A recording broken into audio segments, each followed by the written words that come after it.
Bismillahirrahmanirrahim. Assalamualaikum warahmatullahi wabarakatuh.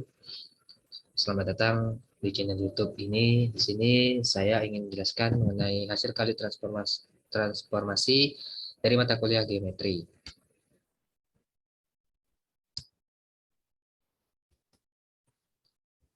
Sebelumnya perkenalkan, nama saya Farrazi, NIM F1C220021 dari program studi Matematika Fakultas Sains dan Teknologi Universitas Jambi.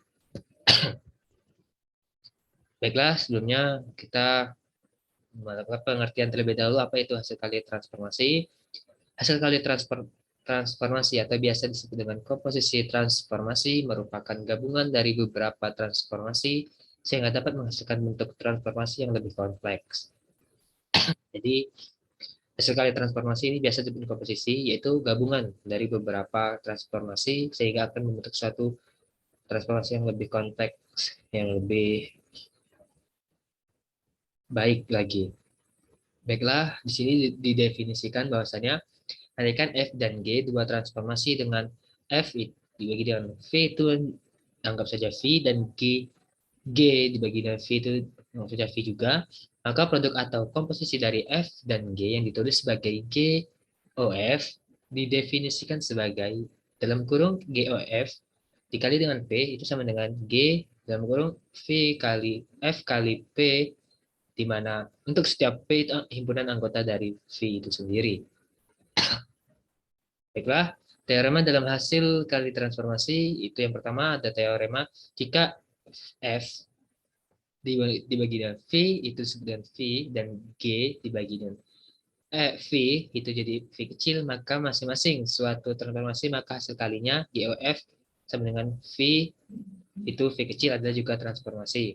Kita buktikan bahwa satu A dibagi dengan V besar itu jadi V kecil, di mana transformasi G memiliki daerah nilai dan daerah asal di V.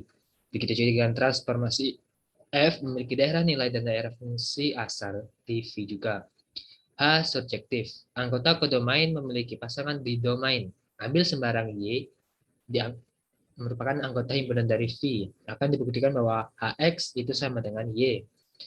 Transformasi G. Ambil sembarang Y di anggota V dan Z itu anggota dari V juga, maka GZ sama dengan Y.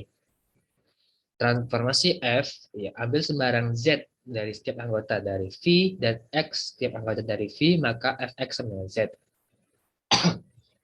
Jadi dapat disimpulkan bahwasanya GZ sama dengan Y dan GFX sama dengan Y atau GOFX sama dengan Y sehingga Y sama dengan HX. Jadi H itu surjektif. Kemudian H injektif. Setiap domain memiliki tepat satu pasangan pada kodomain atau dapat ditulis dengan P tidak sama dengan Q, maka HP tidak sama dengan HQ tentunya. Akan dibutuhkan menggunakan kontradiksi, yaitu andaikan HP itu sama dengan HQ, maka GFP itu sama dengan GFQ, FP sama dengan FQ, P sama dengan Q. Dari pembuktian di atas, pengandaian HP sama dengan HQ adalah salah.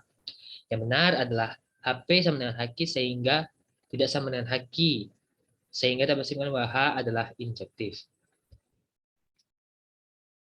Nah, kemudian teorema kedua, hasil kali dua transformasi akan merupakan transformasi lagi.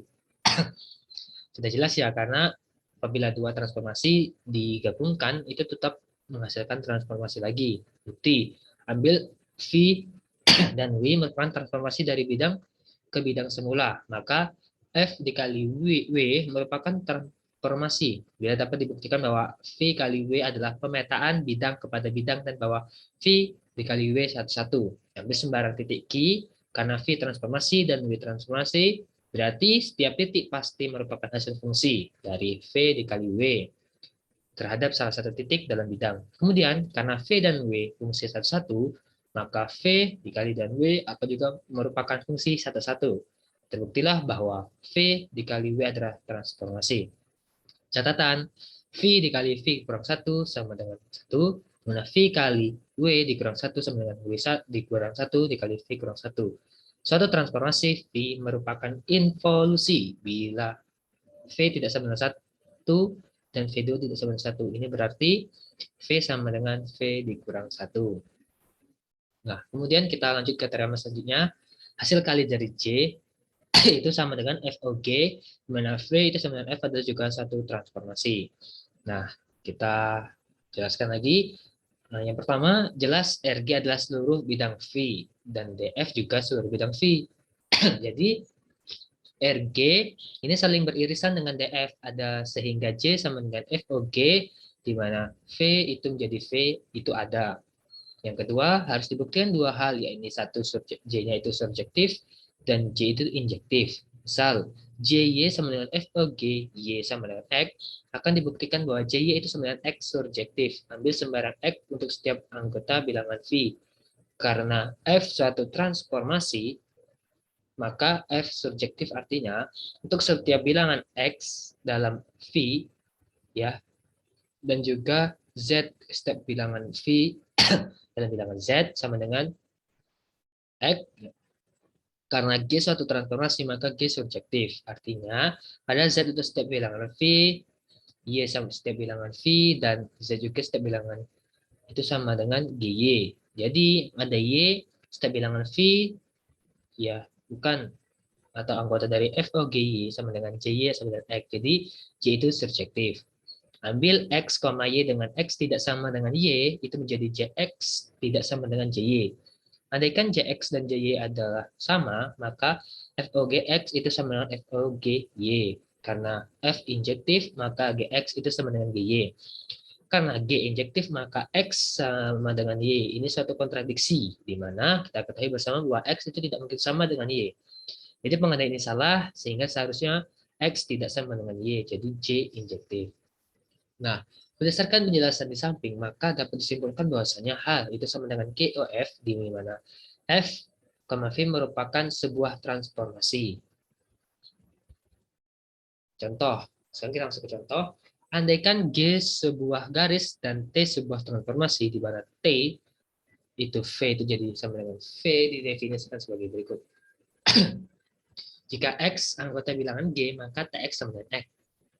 Jika X bukan elemen dari anggota G, maka TX adalah titik tengah ruas garis dari X ke G yang tegak lurus. Pertanyaannya adalah, buktikan T suatu transformasi.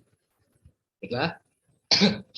Maka yang pertama kita harus buktikan bahwa ini merupakan bilangan surjektif. Kasus 1, untuk X anggota dari G, ya kita harus buktikan bahwa X itu merupakan TX. Lihat gambar pertama. Menurut definisi, maka X aksen sama dengan X karena TX sama dengan X aksen sama dengan X.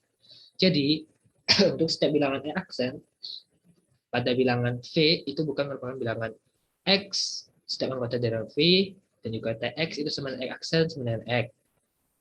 Sementara kasus yang kedua, untuk X tidak merupakan, bukan anggota dari G, dan di gambarnya di sana, ambil sembarang titik X aksen untuk setiap bilangan V.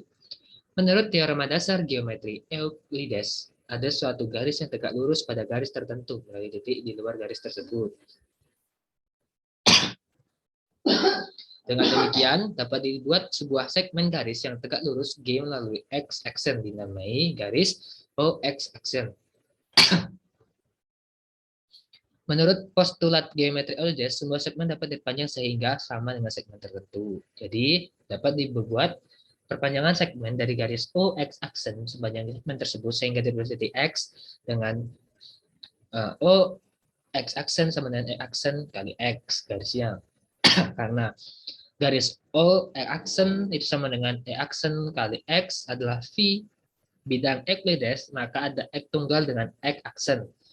Anggota dari X aksen X dengan X aksen adalah titik tengah dari garis X aksen X, dan X aksen adalah satu-satunya titik tengah di garis X aksen dan X. Karena garis aksen sama dengan itu garis X aksen dan X dan V Euclides, maka ada X tunggal dengan X aksen merupakan anggota himpunan dari garis X aksen X, dengan X aksen adalah titik tengah dari garis X aksen X, dan X aksen adalah satu-satunya titik tengah di X aksen X. Ini berarti X adalah prapeta dari X aksen itu sendiri. Jadi untuk setiap X merupakan anggota dari V, dan juga X setiap anggota dari bilangan V, dan juga TX sama dengan X aksen. Jadi T subjektif. Nah, sudah terbukti bahwa T itu subjektif, kemudian kita untuk membuktikan lagi jika T itu injektif. ambil sembarang titik x, y untuk setiap bilangan di V dengan x tidak sama dengan y. Maka x tidak sama dengan y di mana x anggota dari G, y bukan anggota dari G, dan itu sama dengan tx itu sama dengan aksen sama dengan x, sementara ty sama dengan y aksen tidak sama dengan x, maka tx tidak sama dengan ty. X bukan anggota dari G dan Y anggota dari G, sementara menjadi TX sama dengan Y aksen tidak sama dengan Y. TY sama dengan Y, jadi TX tidak sama dengan TY. X bukan anggota dari G, sementara Y juga bukan anggota dari G, jelas ruang garis ortogonal X ke G tidak sama dengan ruas garis ortogonal Y ke G. Maka ditunjukkan X tidak sama dengan Y, itu berarti TX tidak sama dengan TY. Andaikan TX sama dengan TY, maka TX adalah titik tengah ruas garis ortogonal Y ke G dan X ke G. TY adalah titik tengah ruas garis ortogonal X ke G dan Y ke G. Ruas garis ortogonal X ke G berpotongan ruas garis ortogonal Y ke G. Jadi, X sama dengan Y. Kontradiksi dengan apa yang kita inginkan bahwa X tidak sama dengan Y. Haruslah X tidak sama dengan Y sehingga akan menjadi TX tidak sama dengan TY. Jadi, T adalah injektif. Maka dapat disimpulkan bahwasanya T adalah transformasi karena dapat dibuktikan bahwa T itu surjektif dan T adalah injektif. Mungkin itulah yang dapat saya sampaikan mengenai materi dari geometri, hasil kali transformasi atau komposisi transformasi pada pelajaran mata kuliah geometri. Kualitas studi, kesuksesan tidak terjadi karena kecelakaan, tapi karena kerja keras, pantang menyerah, dan terus belajar. Korban dan yang terpenting, cintai apa yang kamu lakukan. Mungkin hanya itu yang dapat saya sampaikan. Kurang dan lebihnya saya mohon maaf. Wabillahi taufiq wal hidayah. Wassalamualaikum warahmatullahi wabarakatuh.